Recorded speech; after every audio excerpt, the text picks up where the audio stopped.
बिस्मिल्लाहिर्रहमानिर्रहीम, अस्सलाम वालेकुम। जियो न्यूज़ पर आप देख रहे हैं आपस की बात और मैं हूं मुनीब फारूक। कोरोना एक आम फ्लू है। कोरोना एक आम फ्लू नहीं है। कोरोना ने वो तबाही नहीं फैलाई जो दूसरे ममालिक में फैलाई। कोरोना बड़ी तेजी से फैल रहा है और फैलेगा। लॉकडाउन से कोरोना को रोका नहीं जा सकता, लेकिन लॉकडाउन से कोरोना के फैलाव की रफ्तार कम की जा सकती है। यकीन कीजिए, ये दोनों किस्म के बयानात जनाब वज़ीर आज़म इमरान खान के ही हैं। सोने पे सुहागा ये है कि अब कहते हैं अवाम कोरोना की वबा को संजीदगी से नहीं ले रहे। फिर से मैं सबको कौम को बताना चाहता हूं, ये सिर्फ बूढ़ों को और बीमार लोगों के लिए खतरा है। जब लोग बाहर की टेलीविजन देखते हैं और दुनिया में मुल्कों में क्या हो रहा है, तो वो जब देखते हैं तो वो कहते हैं जी ये तो सिर्फ बूढ़ों को या बीमारों को इफेक्ट करता है, नौजवानों को इफेक्ट नहीं करता। ये वायरस एक किस्म का फ्लू है। आम लोग समझते हैं कि ये कुछ है ही नहीं, एक ये फ्लू है। लॉकडाउन अनाउंस कर दिया जी, जल्दी से फौरी लॉकडाउन अनाउंस कर दिया। नहीं, अमीरों ने सोचा अच्छा जी 2-3 ये अमीरों को भी आता, तो एकदम सारा एक एलीट ने फैसला कर लिया सारे मुल्क के लिए। जब हमारे 26 केसेस थे पाकिस्तान में, तो तब हमने लॉकडाउन शुरू किया। अवाम ने भी हमारे साथ बहुत हद तक तावन किया। अल्लाह का खास करम है कि हमारे मुल्क में वैसे कोरोना नहीं फैली जैसे कई और मुल्कों में फैली है। हमें पता है कि कोरोना ने फैलना है। हमें पता है कि दुनिया में एक ट्रेंड ये है कि कोरोना फैलती जाती है, फिर एक पीक करती है, फिर वो नीचे आनी शुरू हो जाती है। कोरोना ने फैलना है, ये कोरोना को फैलने से रोक नहीं सकते हम। अगर आप SOPs पे अमल करेंगे तो वो तेजी से ऊपर नहीं जाएंगे केसेस। लॉकडाउन से एक हल नहीं था। जब आप लॉकडाउन करते हैं तो वो उसका जो फैलाव है, जिस तेजी से वो फैलना चाहिए, वो कम हो जाता है। ये इन्हीं कंफ्यूजिंग बयानात और पॉलिसीज का नतीजा है कि हांगकांग की स्टडी ग्रुप ने कोरोना वायरस से निपटने में नाकामी पर पाकिस्तान को एशिया का चौथा खतरनाक तरीन मुल्क करार दे दिया है। लेकिन हमारे वज़ीर आज़म अब भी हम पाकिस्तानियों को अमेरिका की मिसालें दे रहे हैं और तकाबली जायजा पेश कर रहे हैं। अब सारी दुनिया ने लॉकडाउन खोल दिया, क्योंकि अमीर तरीन मुल्क भी ये फैसला कर बैठे हैं कि लॉकडाउन एक मुल्क ज्यादा देर बर्दाश्त नहीं कर सकता। अमेरिका जैसे मुल्क में जिधर 1 लाख लोग से ज्यादा कोरोना में मर चुके हैं, उधर भी उन्होंने, आप देख रहे होंगे टीवी पे भी आप देखते होंगे कि मुल्क खोल दिया उन्होंने। हकीकत यह है कि अमेरिका ने अब तक लगभग 2.25 करोड़ टेस्ट किए हैं और पॉजिटिव केसेस की शरह 9.2% रही, जबकि पाकिस्तान ने सिर्फ 7,05,000 टेस्ट किए और पॉजिटिव केसेस की शरह 14.6% रही। पाकिस्तान में टेस्ट की कीमत तकरीबन 8,000 रुपए है और अमेरिका में कोविड टेस्ट मुफ्त होता है। अमेरिका में गो के लॉकडाउन का नफाज बहुत देर से हुआ, जिसका नतीजा अमेरिकी अवाम आज तक भुगत रहे हैं। आम ख्याल के बरक्स वहां लॉकडाउन मुकम्मल बहाल नहीं हुआ है, सिवाय उन स्टेट्स के जहां कर्व फ्लैट हुआ है। महज 3 से 4 बिजनेसेस सख्त SOPs के तहत खोले गए हैं। दूसरी जानिब यूरोप में भी लॉकडाउन तब खुला जब वहां कर्व फ्लैट होना शुरू हो गया। बरतानिया की एक रिसर्च यूनिवर्सिटी के साइंसदानों ने अपनी हालिया रिपोर्ट में कहा है कि अगर यूरोप में लॉकडाउन ना लगाया गया होता तो 30 लाख से ज्यादा मौत होती। न्यूजीलैंड में लॉकडाउन तब तक नहीं खोला गया जब तक तमाम केसेस नेगेटिव नहीं हो गए। Today there are no active cases in New Zealand. We have tested almost 40,000 people for COVID-19 in the past 17 days and none have tested positive. We have had no one in hospital for COVID-19 for 12 days. And so today I can announce that Cabinet has agreed we will now move to level 1 to get our economy fully open again, and we will start almost immediately. We have eliminated transmission of the virus in New Zealand for now. दूसरी जानिब Brazil के सदर lockdown के शुरू से ही मुखालिफ रहे हैं और नतीजा ये है कि आज ब्राजील कोरोना से सबसे ज्यादा मुतासिर होने वाले ममालिक में दूसरे नंबर पर है। पाकिस्तान में भी हालात इस नहज पर पहुंच गए हैं कि अब WHO ने 2 हफ्ते के सख्त लॉकडाउन की तजवीज़ दे दी है, क्योंकि मुल्क के अस्पतालों में मरीजों के लिए शायद अब जगह नहीं रही। करंतना मराकज़ में पहले ही सहूलियात मौजूद नहीं हैं, जिनके बायस लोग वहाँ से कतरा रहे हैं। अब जबकि वज़ीर-ए-आज़म पाकिस्तान खुद अगस्त में कोरोना की पीक आने का इंतज़ार कर रहे हैं, देखना यह है कि क्या मुल्क के अस्पताल ये बोझ उठा पाएंगे, क्या डॉक्टर्स मुयस्सर होंगे, क्या लोग इस खौफो हिरास के आलम में नौकरियों पर जा सकेंगे, और जब हालात ऐसे होंगे तो फिर लॉकडाउन हो या ना हो, वज़ीर-ए-आज़म मईशत का पहिया कैसे चलाएंगे। इस बात का भी जायजा लेना जरूरी है कि क्या आज से 1 माह कबल डॉक्टर्स का सख्त लॉकडाउन का मुतालबा दुरुस्त था। और अब अगली सूरत हाल ये बनती नजर आ रही है कि हमारे अस्पतालों की जो गुंजाइश या कैपेसिटी है वो जवाब देती नजर आ रही है, जबकि इस वबा ने अपनी इंतहा को अभी तक छुआ नहीं है। हमें ये जो लॉकडाउन और आइसोलेशन, सेल्फ आइसोलेशन, ये चीज़ों पे बहुत ज़्यादा स्ट्रेस करना चाहिए। अदरवाइज खुदा ना खास्ता we are looking over here to a imminent disaster. अगले 2 माह में पाकिस्तान में इस वबा से मुतासरा लोगों की तादाद 2 लाख तक जा सकती है। कोविड-19 को कंट्रोल करने का वाहिद ज़रिया है breakage of the chain of human transmission. उसको जो भी नाम दें, लॉकडाउन कहें, लेकिन हमें इस चेन को ब्रेक करना होगा। हमारे सामने वाहिद हल जो रह जाता है वो यही है कि ज़्यादा से ज़्यादा एहतियाती तदाबीर इख्तियार की जाएं, और उन एहतियाती तदाबीर में जो सबसे ऊपर है वो लॉकडाउन है। ये स्मार्ट लॉकडाउन जो है ना, सच्ची बात यह है कि पाकिस्तान के माहौल के लिहाज से मुताबिकत नहीं रखता। कोरोना जिस तेजी से पाकिस्तान के तूलो अर्ज में फैल रहा है, मामला हाथ से निकलता जा रहा है। देखना यह है कि क्या अब भी कोई ऐसे इक़दामात हैं जिनको अपनाते हुए हालात को किसी हद तक काबू में किया जा सकता है, या अब बहुत देर हो चुकी है। यही सवाल है आज हम अपने प्रोग्राम में उठाएंगे, ख़ास तौर पर यह भी कि जो WHO की तरफ से, कंट्री हेड की तरफ से लेटर लिखा गया है, अब वो आया पंजाब के हेल्थ मिनिस्टर के पास है, लेकिन उसके अंदर जो बातें हैं या जो रिजर्वेशंस शो की गई हैं, जो कंसर्न शो किया गया, उसकी बड़ी अहमियत है। इस ख़त को लेकर कुछ देर पहले बिलावल भुट्टो जरदारी साहब ने भी कहा है कि इसे कौमी सतह पर उठाएंगे, क्योंकि पाकिस्तान शायद मेरिट नहीं करता इस वक्त लॉकडाउन के अंदर ईज़। लेकिन इस ख़त के अंदर ये लिखा गया है ख़ास तौर पर कि 22 मई के बाद, जब से लॉकडाउन यानी ईद से 2 रोज़ कबल जब मुकम्मल उसको ख़त्म किया गया या ईज़ डाउन किया गया, तो उसके बाद से इन्फेक्शन रेट बहुत बढ़ गया है। कुछ बातें जो कि लिखी गई हैं इस ख़त के अंदर, अपने नाजरीन की आसानी के लिए मैं ज़रूर पढ़ देता हूँ, कि जिनके हवाले से कहा गया कि रिकमेंडेशंस हैं WHO की कि अगर कोई भी हुकूमत लिफ्ट करना चाहती है लॉकडाउन रिस्ट्रिक्शन को, तो पहले इन जो रिकमेंडेशंस हैं या पहले इन रिक्वायरमेंट्स को पूरा करें। सबसे पहले ये कि क्या ये बात जान ली जाए कि जो डिज़ीज़ ट्रांसमिशन है वो अंडर कंट्रोल है, और जो हेल्थ सिस्टम है वो डिटेक्ट, टेस्ट, आइसोलेट कर सकता है हर केस को और ट्रेस कर सकता है उसके कॉन्टैक्ट्स को। दूसरी बात यह है कि इनफैक्ट तीसरी बात कि हॉट स्पॉट्स जो हैं और उनको मिनिमाइज़ किया जाए, वल्नरेबल प्लेसेस को मिनिमाइज़ किया जाए। क्या ये है स्कूल्स, वर्क प्लेसेस और जो एसेंशियल्स जगह पर है, जहाँ पर लोगों का जाना ज़्यादा होता है या ज़रूरी जाना पड़ता है, वहाँ पर प्रिवेंटिव मेजर्स लिए जा रहे हैं। यानी पाकिस्तान के अंदर इस वक्त अक्रॉस स्कूल ज़रूर बंद हैं, लेकिन वर्क प्लेसेस अब क्योंकि हुकूमत ने भी ईज़ डाउन किया है, मुआशी जो आर्गूमेंट है वो हुकूमत की तरफ से भी पेश किया गया, उसके बाद ये सामने बात आई। और क्या रिस्क जो है इंपोर्ट करने का नए केसेस वो मैनेज किया गया है, ये तमाम ऐसे कंसर्न्स हैं या ऐसी रिक्वायरमेंट्स हैं। इनके बाद WHO कहता है अगर इन पर आप पूरा उतरते हैं तो फिर आप लॉकडाउन को ईज़ कर सकते हैं। मेरे साथ मेहमान मौजूद हैं, मैं इस मामले को सबसे पहले उठाऊंगा क्योंकि कोविड का मसला इस वक्त अहम है और विद एवरी पासिंग डे ये इंक्रीज़ भी कर रहा है। इस वक्त 1,08,317 केसेस हो चुके हैं। नंबर ऑफ़ टेस्ट्स जो हैं पाकिस्तान के अंदर वो भी आहिस्ता आहिस्ता बढ़ रहे हैं, गो कि उनकी रेशो वो नहीं है जितनी होनी चाहिए। WHO कहता है कि आपकी डेली कैपेसिटी 50,000 टेस्ट्स की होनी चाहिए, जो कि बहुत अरसा पहले भी कहा गया था हुकूमत की जानिब से भी, NCOC में भी कहा गया कि बढ़ाए जाएंगे, लेकिन अभी तक उस स्केल पर हम नहीं पहुँच पाए ओवरऑल। और जो अमवात हैं बदकिस्मती से वो 2,172 अमवात कोरोना वायरस यानी कोविड-19 की वजह से हो चुकी है। मेहमानों का तारुफ करा देता हूँ। मियाँ महमूद रशीद साहब सीनियर मिनिस्टर हैं पंजाब के, मरकज़ी रहनुमा हैं पाकिस्तान तहरीक इंसाफ के, बहुत अहमियत है इनकी।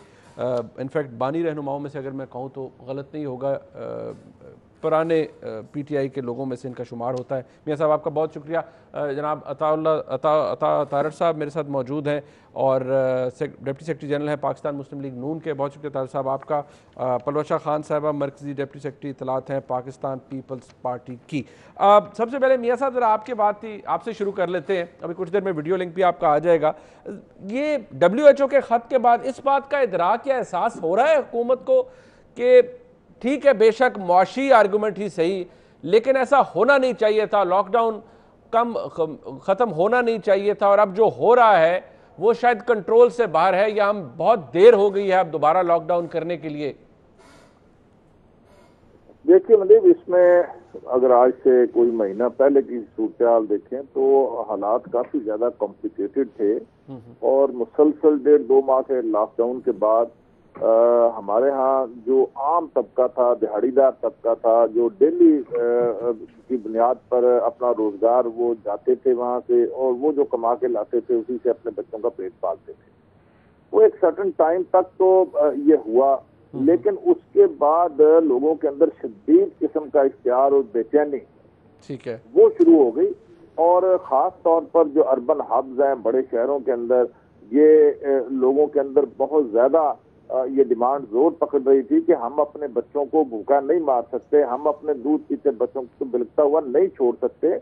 और वहाँ पर सबसे बड़ी जो हमें मुश्किल पेश आई हुकूमती सतह के ऊपर कि यहाँ पर कोई इस तरह का डाटा मौजूद नहीं था कि हम जो मुस्तहकीन हैं और जहाँ जो वो लोग हैं जो डेली वेजेस पे काम करते हैं, उनकी हमारे पास कोई इस तरह का डाटा होता कि फौरी तौर पर उन्हें कुछ ना कुछ हम रिलीफ देते। अच्छा, हुकूमत ने, गो मरकजी हुकूमत ने, सूबाई हुकूमतों ने, जिसमें सिंध हुकूमत भी है, पंजाब हुकूमत भी है, अपने अपने तय भरपूर तरीके से कोशिश की है।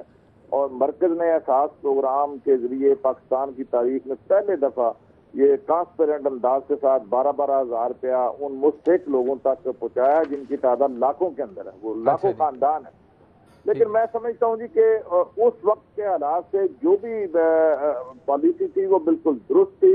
अब उसके बाद जब ईद के मौके के ऊपर ये लॉकडाउन को जो है वो नर्म किया गया, उसमें अदालत आलिया की तरफ से भी फैसला आ गया, और वो ईद के अंदर जो शॉपिंग हुई हमारे यहाँ, हमारा कल्चर का और हमारे एक मजहबी त्यौहार ऐसा है कि साल में ये एक ही त्यौहार होता है, इसमें लोग क्योंकि बंद थे घरों के अंदर 1-1.5 माह से, वो डेस्परेट होके किसी ने परवाह नहीं की और वो लोग निकले। अच्छा मियां साहब, जो सर आप फरमा रहे हैं आपके नजदीक वो मुआशी प्रेम था, और राइटली ठीक है लोग कर भी रहे थे, ये कोई बात, ये फैक्चुअली गलत बात नहीं है कि लोग इस्तराब में थे, डेली वेजर भी को भी बहुत प्रॉब्लम था, ये बात कह रहा था। लेकिन आपके नजदीक फिर ये हुकूमत के पास कोई ऑप्शन नहीं थी कि ये सबको पता था कि बढ़ना है, कोरोना वायरस फैलेगा, ट्रांसमिशन ज्यादा होगी, लेकिन मुआशी बोझ इतना ज्यादा था कि हुकूमत कुछ कर नहीं पाई, मतलब हुकूमत के पास कोई ऑप्शन नहीं था, इसको यही समझा जाए फिर? जी बिल्कुल, आप बजा बात कर रहे हैं। मैं ये समझ रहा हूँ कि इसके जो दूसरा पहलू है वो भी जरा देखें कि अगर यहाँ पर बलवे शुरू हो जाते, यहाँ पर लूट मार शुरू हो जाती, या लोगों पर, घरों पर, स्टोरों पर हमलावर हो जाते। मैं तो कल भी एक टीवी प्रोग्राम में कहा था कि लाहौर के अंदर 3-4 वाकयात, जिनमें से 2 वाकयात मेरी कंस्टिट्यूएंसी के अंदर हुए थे, उससे खौफ आता था कि इन लोगों को फौरी तौर पर किसी न किसी तरीके से हमें अकोमोडेट करना चाहिए और इनकी बात को सुनना चाहिए। अब रही बात ये कि ये ईज आउट करने के बाद SOPs के ऊपर अमल दरामद, सबसे बड़ा मसला जो है वो यहाँ पे पैदा हुआ ईद की शॉपिंग की वजह से, और SOPs के ऊपर जो मार्केट के लोगों ने, जो इंडस्ट्री के लोगों ने जो कमिटमेंट की थी हुकूमत के साथ, अदारों के साथ, पुलिस के साथ, वो पूरी नहीं की, ऊपर वो अमल दरामद नहीं हुआ, जिसकी वजह से इसका फैलाव जो है वो बहुत तेजी के साथ हुआ। अच्छा मियां साहब मेरे साथ रहिएगा सर। अब तारड़ साहब, आर्गूमेंट तो देखिए पता नहीं कितनी दफा प्रोग्राम्स कर बैठे, ये जो मईशत का आर्गूमेंट है या जो मुआशी बोझ का आर्गूमेंट है, ये इतना शायद इसमें वजन है कि कोई कितनी दलील से बात करे। अब हमें सबको पता है, WHO का खत भी आ गया है, सब कुछ उन्होंने लिख दिया है, मेरे ख्याल में सबको पता भी होगा, लेकिन शायद इस मुआशी आर्गूमेंट का बोझ इतना ज्यादा है कि आप इसके सामने बड़ी से बड़ी दलील भी रखें तो वो कमजोर पड़ जाती है। तारड़ साहब देखिए मनीष साहब, बहुत शुक्रिया। पहली बात यह है कि ये डिबेट है लाइव्स वर्सेस लाइवलीहुड की। ठीक है। अब अगर एक मजदूर या दिहाड़ीदार या जो एक बंदा बाहर काम के सिलसिले में जा रहा है, वो अगर बचेगा ही नहीं तो पीछे जो एक बहुत बड़ी तादाद बेवाओं की और यतीमों की छोड़ के जाएगा, उनकी कफालत कौन करेगा? यानी आपको चाहिए ये था कि कंफ्यूजन फैलाने की बजाय जो पहले दिन से प्रेवलेंट रही, मुझे बताएं कि आगाही मुहिम पे कितना खर्चा आना था। आपने या मैंने एक कैंपेन, यूनिफाइड कैंपेन देखी कि हर टीवी चैनल पे 10 मिनट बाद ऐड चले और इसकी संगीनी और इस पेंडेमिक की नौयत के हवाले से लोगों को खबरदार किया जाए? कोई कैंपेन नहीं चली। अगर हो जाए ये आपको बीमारी और ये वबा फैल जाए और आप इसका शिकार हो जाएं, आपने क्या करना है, कहाँ जाना है? इस हवाले से यूनिफॉर्म तरीके से कोई कैंपेन नहीं चलाई गई। लोगों को घरों में रहने की तलकीन जो करनी थी, प्रेस कॉन्फ्रेंसेस हमने बहुत देखी, मगर जो एक प्रॉपर तरीका होता है, प्रोफेशनल एजेंसीज हायर करके, एड एजेंसीज, आप एक ऐड देते हैं और लोगों को तरगीब देते हैं, लीड बाय एग्जांपल करते हैं। जिस मुल्क में वजीर आजम ने 3 दिन पहले मास्क पहनना शुरू किया हो और किसी मीटिंग में मास्क ना पहना हो, आते जाते मास्क ना पहना हो, उधर आप लोगों से क्या तवक्को करते हैं? पहली हुकूमत है मुनीब साहब जो डोंट्स बता रही है कि जी ये हम नहीं कर सकते, ये हम नहीं कर सकते, ये हम नहीं कर सकते, ये हम नहीं कर सकते। और पहली हुकूमत है जो कंफ्यूजन फैला रही है, कोई विजन नहीं है, कोई पॉलिसी नहीं है। फॉर एग्जांपल, पंजाब में यूनियन काउंसिल का टियर खत्म कर दिया अप्रैल में, यूनियन काउंसिल है ही नहीं। मैंने आज अगर डेथ सर्टिफिकेट या बर्थ सर्टिफिकेट लेना है तो मैं 8 यूनियन काउंसिलें दूर जाके लूंगा। इस बात की क्या मंतक है कि इसको फ्लू कहा गया? और यकीन माने मुझे ये हुआ है। और गवर्नमेंट ऑफ पाकिस्तान की जो covid.gov.pk की वेबसाइट है, फ्लू इसके सिम्टम में शामिल नहीं है। ये फ्लू नहीं है, ना इसमें फ्लू होता है। वजीर आजम पाकिस्तान या तो जब वो बयानात देते हैं या खिताब फरमाते हैं, उसके बाद एक वजाहती प्रेस कॉन्फ्रेंस हो, कोई तर्जमान उसकी वजाहत करे कि उनका असल मतलब ये नहीं था। कहा गया ये गर्मी से मर जाएगा, कहा गया ये फ्लू है, ये बूढ़ों को होता है, ये बीमारों को होता है। पीटीए ने रिंगटोन चला दी कि ये जानलेवा नहीं है। 10 दिन बाद उन्होंने कहा नहीं चेंज करो, फिर उन्होंने कहा नहीं ये जानलेवा है। नहीं, ये बात देखिए, इतना अबहाम। ये बात आपकी अपनी जगह ठीक है। मैं इकोनॉमी की तरफ आ रहा हूँ जी। नहीं मतलब मेरी यार सुन ले, मेरा आर्ग्यूमेंट मैं क्या बिल्ड कर रहा हूँ। वजीर आजम साहब फरमाते हैं, और कल उन्होंने ये फरमाया कि ये जो फैला है ये लॉकडाउन से ये नहीं खत्म होगा, लॉकडाउन से ये स्लो होगा। हाँ जी, अब ये डेटा देखिए मुनीब साहब, डेटा ये कहा है उन्होंने। 92%, 92% आपके कोरोना के केसेस लोकली ट्रांसमिटेड हैं। बाकी 8% कहां से आए? जड़ से पकड़े ना प्रॉब्लम को। 92% क्योंकि लोकली ट्रांसमिटेड हैं, वो इसलिए हैं कि लॉकडाउन या तो आप कंफ्यूज थे, partial lockdown, complete lockdown, full lockdown, आपने कंफ्यूज लॉकडाउन किया। अमल दरामद कराना किसकी जिम्मेदारी थी? मैं अब उस एंड पे आ रहा हूं अपने आर्ग्यूमेंट पे। कोई एसओपीज नहीं, मैं मास्क पहनूं ना पहनूं मेरी मर्जी, मैं बाहर जाऊं ना जाऊं मेरी मर्जी, मैं जिस मर्जी से मिलूं मेरी मर्जी, ठीक है। मगर हुकूमत की तरफ से अमल दरामद नजर नहीं आया, पॉलिसीज का रिव्यू होता है। अब इकोनॉमी वाली जो आपने बात की, मुझे बताएं कि क्या ये कर्व को फ्लैटन करने के लिए कोई पॉलिसी नहीं होनी चाहिए थी कि जीपीएस लेके आते, टेक्नोलॉजी लेके आते? डेटा हर तरह का मौजूद है। ठीक है, लोकल बॉडीज को खत्म कर दिया, आपने डेटा लिया नहीं। और 8% जो केस, जो 8% केस बाहर से, ठीक सर, मैं बिल्कुल इसके ऊपर भी आता हूँ। तार साहब एक्चुअली बिल्कुल आपने अपना आर्गुमेंट बिल्ड किया को मैंने इसका जवाब मैं अगेन मैं मियां साहब से लूंगा कि मैं पलवशा खान साहबा को इंक्लूड कर दूं। पलवशा खान साहबा, क्या कैंपेन ही एक प्रॉब्लम रहा है कि नहीं, कि हमने कैंपेन ठीक नहीं की, हुकूमत ने आगाही मुहिम नहीं ठीक की, हुकूमत को ज्यादा तौर पर आगाह करना चाहिए था? हाँ, जो बातें अभी तारड़ साहब ने पॉइंट आउट की, मैं यकीनी तौर पर मियां साहब से पूछूंगा, उनके पास भी होगा बहुत कुछ, लेकिन क्या कैंपेन एक प्रॉब्लम था या ओवरऑल एटीट्यूड भी लोगों का प्रॉब्लम था जिसकी वजह से ये प्रॉब्लम एड्रेस नहीं हो सका प्रॉपर्ली? देखिए मुनीब, बात दरअसल ये है कि इस किस्म के जब हालात होते हैं, ये एक बड़ी अनयूजुअल सिचुएशन है, एक गैर मामूली सूरत हाल है।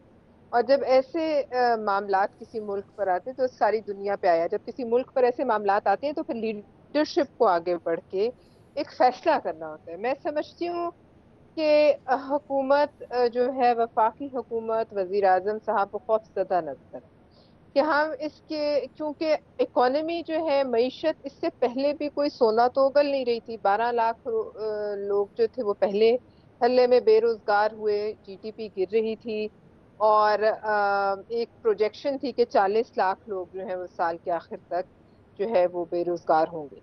लिहाजा हम ये नहीं कह सकते कि पहले मामलात इतने अच्छे थे कि मईशत जो है वो एकदम से ये जो उसे लगा। मामलात तो पहले से ही खराब थे, लेकिन आगाही मुहिम मैं समझती हूँ अगर किसी को आगाही की जरूरत थी तो वफाकी हुकूमत और वजीर आजम साहब को थी। अच्छा, वो ये जो आपने जो बहुत चल रहा है बार बार सब पाकिस्तानियों के पास उनके वो 2-3 जो क्लिप्स चल रहे हैं जिसमें उन्होंने ये अक्सर मुख्तलिफ बातें की। कभी कहा फ्लू, कभी कहा 70 साल के लोगों ये बुजुर्गों को होता है, कभी कहा कि इससे शरह अमवात बहुत कम है। ठीक है। बात असल ये है कि मैं समझती हूँ ये बातें उन्हें करने ही नहीं चाहिए थी। उन्हें डायरेक्शन देनी चाहिए थी, कौम को बताना चाहिए था ये किस कदर खतरनाक डेंजर मतलब है। आपके नजदीक वज़ीर आज़म को भी नहीं पता था कि कितना खतरनाक है? मेरे ख्याल में जी नहीं पता था। मेरे ख्याल में ऐसी बातें अगर उन्हें पता होती तो वो शायद ना करते या कोई भी ना करता आके।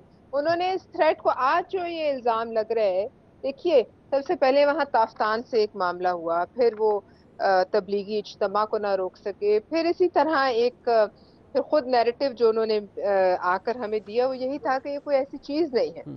लिहाजा अब आप कौम को देखिए, कौम है, कौम मर रही है, कौम बीमारी भुगत रही है, कौम इसके ज़ाहिर है अभी भी कौन सी मईशत जो है वो हालात अच्छे हैं, हालात तो पहले से भी खराब है। लिहाजा कौम इसका मुआशी जो है ब्रंट वो भी उठा रही है। ठीक है। लेकिन अब हम ये कहाँ का इंसाफ है कि हम लोगों को कहें कि आप जिम्मेदार हैं।